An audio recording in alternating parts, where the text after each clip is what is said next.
Paz y bendición. Quiero compartir con ustedes un sencillo mensaje, reflexión de este domingo, cuarto del tiempo ordinario, donde celebramos la presentación del Señor en el templo, llamado también el Día de la Candelaria.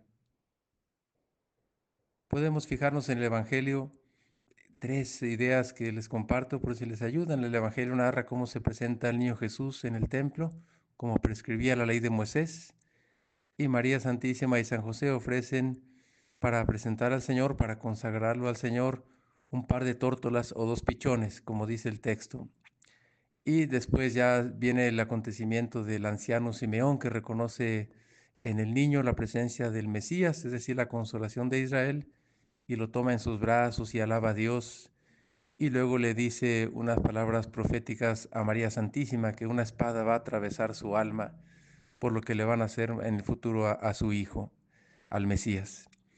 Entonces yo comparto tres reflexiones con ustedes. La primera, vamos a fijarnos en el anciano Simeón. Simeón estaba, digamos, iluminado por el Espíritu Santo, dice el texto.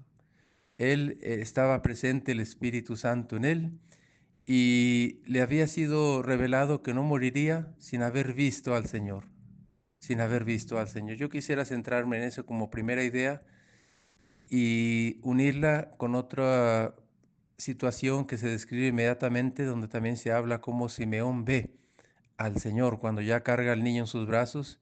Dice, mis ojos han visto a tu salvación.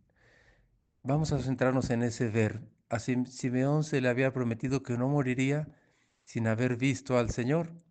Y me parece que aquí puede venir una gran enseñanza para nuestra vida. Nosotros ciertamente tenemos la esperanza de ver al Señor, estoy diciendo ver en la visión beatífica, en la vida eterna, en la gloria en el cielo, por una eternidad, que esa constituye nuestra vocación más fundamental de todos, cada quien en su vocación como casado, sacerdote, religioso, todo, pero finalmente todos coincidimos en esa vocación fundamental que nos une a todos, ver a Dios cara a cara por una eternidad. Esa es la vocación fundamental. Pero también podemos entrever en el texto un ver al Señor antes de morir. Y no me refiero a un ver al Señor antes de morir en una situación como milagrosa, una aparición que se da en algunos casos muy especiales, como Santa Margarita de María de la Coque, etcétera. Pero aquí me refiero más bien a aprender a ver a Dios, aprender a ver a Cristo por el amor en nuestra vida.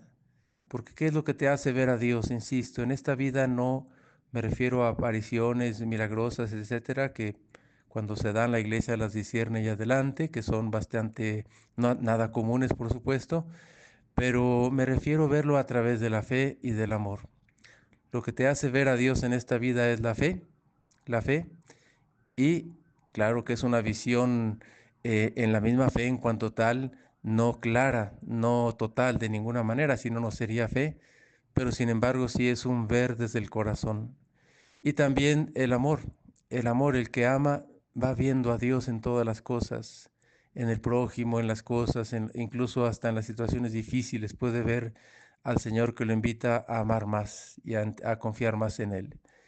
Pidamos esta primera gracia. Fíjense cómo el texto, el Evangelio en la traducción que tengo dice, así propiamente dice, el Espíritu Santo le había revelado a San Simeón que no vería la muerte sin antes ver a Cristo el Señor. Fíjense cómo el conjunto de la palabra ver, es decir, no vería la muerte sin antes ver al Señor, a Cristo el Señor.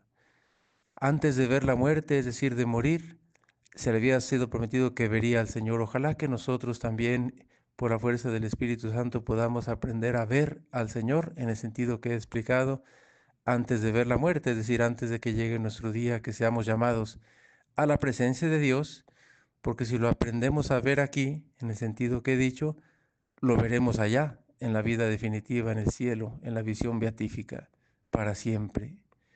Vamos a la segunda idea. Ciertamente en el texto se habla de que el niño va a ser signo de contradicción. Contradicción, dice el anciano Simeón, le dice a la Santísima Virgen, este niño ha sido puesto para resurgimiento, pero también para hundimiento de muchos en Israel. Y va a ser un signo de contradicción. En esta palabra contradicción se está pronunciando la cruz de Cristo. Y ciertamente, ¿por qué esta contradicción? Si el niño debe suscitar, siendo el niño Dios, ciertamente esperanza, luz, gozo, consuelo, recepción, sin embargo, contradicción. ¿Dónde está el problema en esta contradicción? No en el niño, más bien en nosotros. Lo dice San Juan al principio de su evangelio. La luz brilla en la tiniebla, pero la tiniebla no la recibió. Vino a los suyos y los suyos no la recibieron. ¿Por qué? Porque prefirieron la oscuridad a la luz.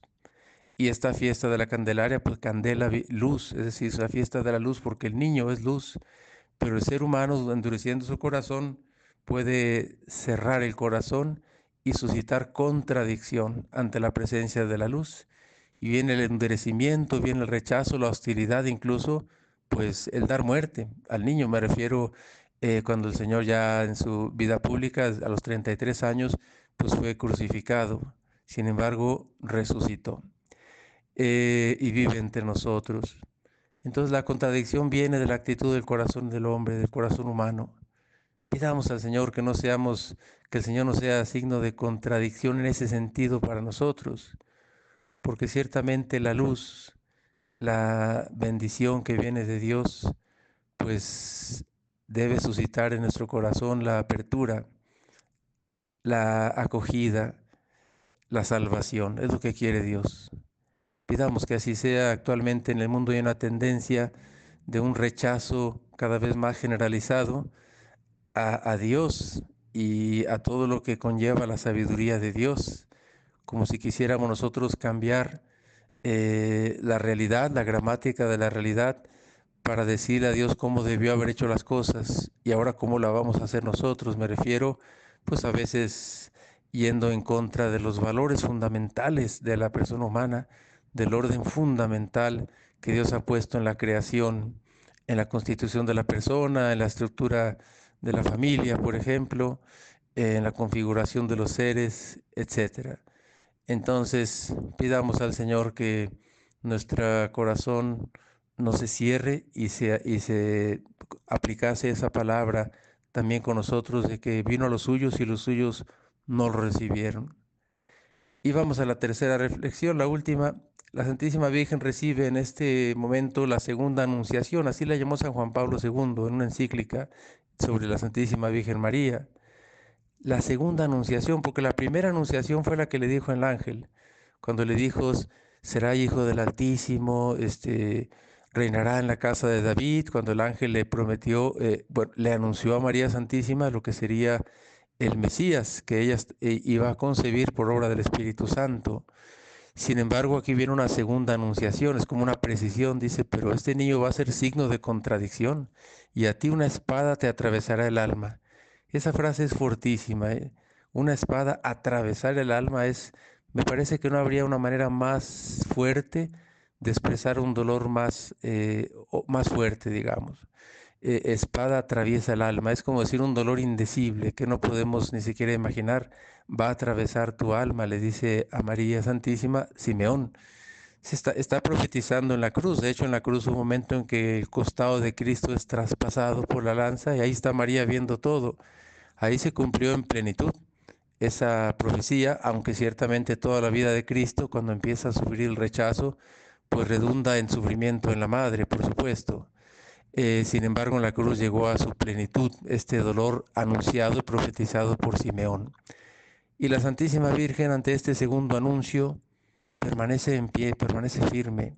Vuelve a decir, hágase en mí según tu palabra, porque toda la vida de María es un sí al Señor, un hágase, un aquí estoy para hacer tu voluntad.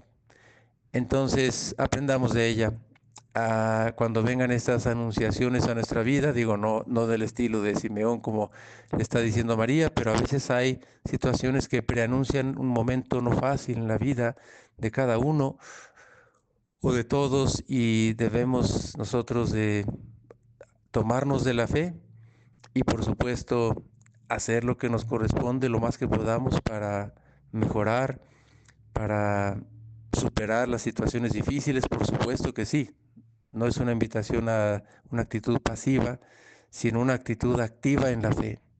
En concreto, ahora pues, la situación del mundo es difícil, la de la patria es muy difícil, hay situaciones de oscuridad enorme, ruina económica creciente, pues una desestructuración de todas las instituciones que habían sostenido a la patria durante mucho tiempo, no de modo perfecto, pero algo habían logrado y todo se está derrumbando y con un plan pues bastante preocupante, perverso. Y entonces, ante esta situación, pues ciertamente debemos de, con la fe y la esperanza, seguir adelante, hacer lo más que podamos para que esta situación se revierta o no continúe así, pero ciertamente la fe y la esperanza en el Señor nos mantendrán y el cumplimiento siempre de su santísima voluntad. Nosotros siempre debemos, con esto ya concluyo, la Virgen María Santísima ante este anuncio no empezó a guardar odio en su corazón y desprecio, no, nada. Ella nunca tuvo el más mínima emoción de odio ni de desprecio. Toda su vida fue un sí al Señor y amor profundo al prójimo, aunque sabía que ese pueblo en el que ella estaba, muchos iban a rechazar a su hijo y lo iban a crucificar. De hecho, por nosotros, con nuestros pecados, lo hemos crucificado propiamente. Pero ella, sin embargo, ama, perdona y bendice. Que así sea nuestra vida para los demás y el Señor en esta fiesta de la Candelaria o de la presentación del Señor nos ayude y dé la gracia para poder verlo en la fe y en el amor, para que así en la otra vida podamos verlo por toda una eternidad. Les voy a dar la bendición, queridos hermanos. El Señor esté con ustedes y la bendición de Dios Todopoderoso, Padre, Hijo y Espíritu Santo, descienda sobre todos ustedes.